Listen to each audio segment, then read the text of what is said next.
What's poppin' T Squad? It's me, Keisha, and I'm here with tonight's All Tea, All Shade, Love and Listings, Season 2, Episode 1. So, if you haven't watched Love and Listing, it is a show on VH1 that debuted last year, and it's basically about black real estate agents. It's basically their version of $1 million listings that comes on Bravo. I actually really like Season 1, so I said when Season 2 came back, I was going to do reviews. So, make sure you check it. I think you can maybe check up on Season 1 on demand VH1. But, okay, so to start off tonight's episode, Taylor is doing leasing now and trying to work her way up to selling major real estate. Ajani stops by one of her showings and we find out that they have now become friends. Now, last season, they was getting into it a lot because Taylor does way too much with her beak face, pelican face looking ass. She just loud and ghetto for no damn reason. She one of them weird ass mixed girls that's try so hard to be so tough, and you can tell she ain't tough at all. She just do a bunch of yelling and flailing her arms around and just doing too much. Somebody needs to slap the shit out of her ass because she thinks she tough and she do the most, and I can't stand her. But somehow her and Ajani now have become friends, and Ajani is struggling, however, to close deals. Like, she cannot land anything. She's still dealing with the fallout last season with Andrew. Now, Andrew is a black real estate agent. He's been in the field for a long time, and last year when Ajani came on to the scene, they had an affair. He was engaged to be married at the time, and him and Ajani slept with each other. And at the end of last season, she put him on blast and exposed him to everyone because he said that it was a lie and that they never did anything and that she was lying, and she exposed him. After that, him and his wife still got married. Now, my thing was they had already filmed this and they got married, so she didn't know about none of this until it came on television. So she had already married him by the time she saw all of this. So I couldn't wait for season 2 to come to see, like, are they still married? Like, what's going on? So Ajani is still reeling from everything that happened last year with the whole Andrew thing, because some people like, oh, are you lying? They looking at her funny because, she slept with somebody that was, engaged to be married. People always want to blame the woman, don't ever want to blame the man.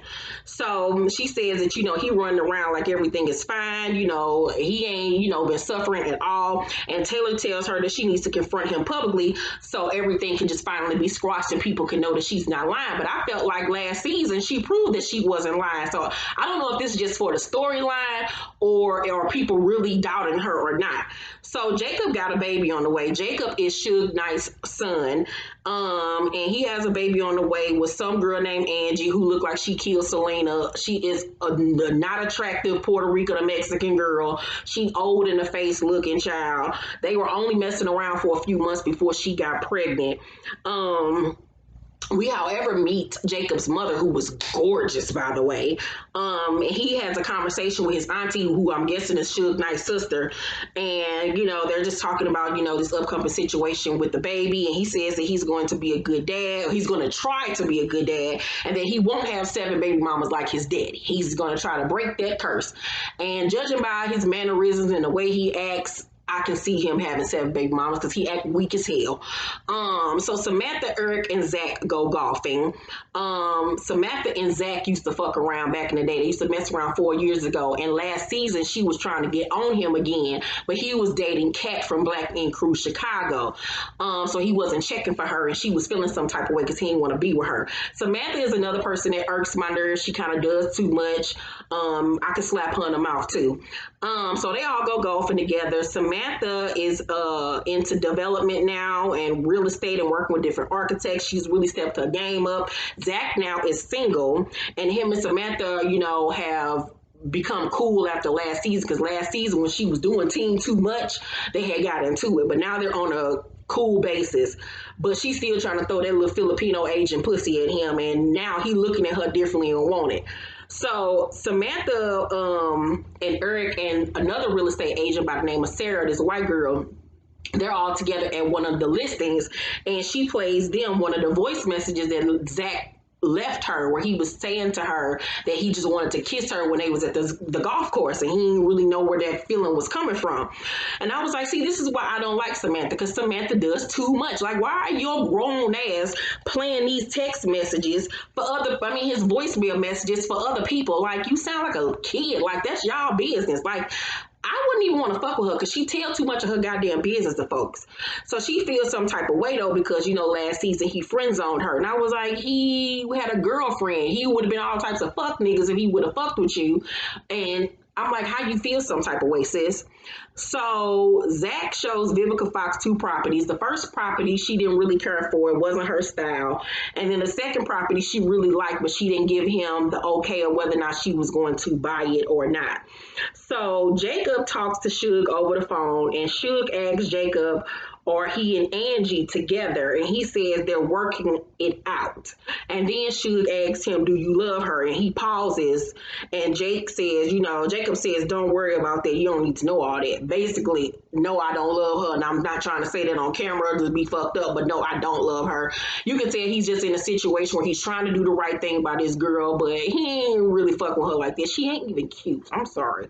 So the producers asked him if she wasn't pregnant, would they still be together? And he says probably not. And I was like, obviously. And I feel like, why be with her if you know you don't love her? If you know you don't want to be with her, like, you don't have to string her along to be a good father to your child. So it's the night of Samantha's open house that she was having. Jacob and Taylor go together, and Jacob says that Angie, his baby mama, don't like him being around Taylor because she's territorial. And I was like, no, because she know Taylor, funny looking ass, do look better than her. So she one of them probably insecure girls where she probably don't like him being around no girls. It don't even matter because she not cute herself. And like I said, she looked like Mrs. Trunchbull. From Matilda. So Taylor was like, were y'all trying to have a baby? Like, what was the situation? He was like, I mean, we was having sex, so I guess you could say we was trying. He was like, I was pulling out. And she was like, you was pulling out. Your pull-out game was weak. And I was like, why would you, after only a few months, be having unprotected sex with this girl? You don't know her from Adam. That's why I was like, I can see him having several baby mamas because he dumb. He's just so slow. So Ajani arrives to the event and she's nervous to see Andrew because she's been trying to avoid him ever since everything happened. Andrew arrives and he says that him and his fiance or past fiance Jalissa are in fact married. So I was like, oh bitch, you's a special type of bitch that you stayed with him after seeing that he cheated on you with this girl.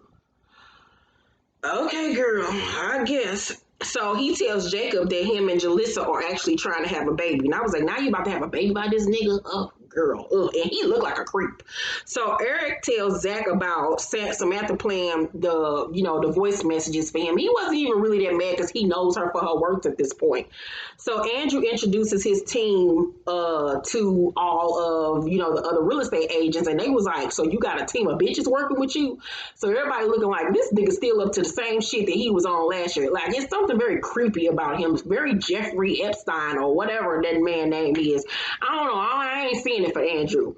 So Sam shows Zach one of the really beautiful views of this house, and he tells her that he has feelings for her and he want to be with her. And she was, like, why now? Like, what's going on? Like, and she was kind of like unsure of whether or not she wanted to mess back with him. I was like, girl, you know damn well you want to fuck back with him, but you got to play hard to get, so I'm gonna let you have it. So Taylor and Ajani are in the kitchen talking to the girls that work for Andrew. And Andrew walks up and joins the conversation. And I was like, oh, okay, I see you. You want Ajani to say something to you, like you trying to feel her out like niggas do. So Ajani's just kind of like standing there looking off to the side trying to make sure she don't give him no eye contact or nothing. So Taylor brings up his wife and asks, like, I didn't even know y'all was getting married, like you did that on the low, how was everything going? And Ajani just stands there. Now Taylor did this so Ajani could then confront him on everything, but she doesn't say anything. So Jacob leaves because Angie is about to have the baby. So Ajani is in the bathroom and Taylor comes in and asks her why she didn't say anything. And Ajani was like, they married now. Like, what's the point of me saying something? Obviously, his wife don't care, so what is the point? And I understood where she was coming from. So Taylor was like, asked her, do she feel a way since she's the only one telling the truth? Or she says, or are you okay with people thinking you're a liar? And once again, I'm like, last season, she proved that she wasn't lying. So I don't know if this is just a storyline or if people actually do think that it's a possibility that she was lying about this affair. So Taylor says that she stopped working with Andrew because of this affair and her trying to be a good friend to Ajani. I don't believe that at all. You have been a fool to do that because that ain't got shit to do with you. So she says it had been a slap in the face that she won't defend herself. So Ajani says that she's moved on. She's not even trying to do that. And she knows that he ain't going to tell the truth. So what's the point? So Taylor says that he's getting away with murder and those girls might fall victim to him like she did. And she calls Ajani weak and says that, you know, it make her look like a liar. And so Ajani, of course, took offense to that and walked out and was mad. And he was like, they sort of argued back and forth. Taylor started doing all that loud ass talking like she always do. Everybody downstairs could hear. And Ajani was just like, you know what, girl, you did to me. Bye. I'm walking away. And so then we see Jacob at the hospital with Angie, and she's giving birth to their baby girl. So to start off with the season premiere for season 2, they came strong. I have to say, I really enjoyed tonight's episode. I give tonight's episode A-. They came with it. Once again, check out Love and Listings on VH1. I will be doing reviews. Taylor gets on my nerves. Don't really like her. Samantha is halfway there. I like Ajani, but it seems like this season her and Andrew gonna start back fucking around. And if she do start back fucking around with him, she a goddamn fool, bitch. Yeah, I can't wait to see what's going to happen. We do see that Taylor's going to get into some type of altercation with somebody, and doing all that yelling and screaming and kicking and all that stupid shit that she be doing. I just want somebody to whoop her ass because she gets on my goddamn nerves. She look like a pelican. Anywho, make sure y'all thumbs up this video, like and subscribe, and hit that notification bell button. I love you guys, and I will see you on the next one. Bye.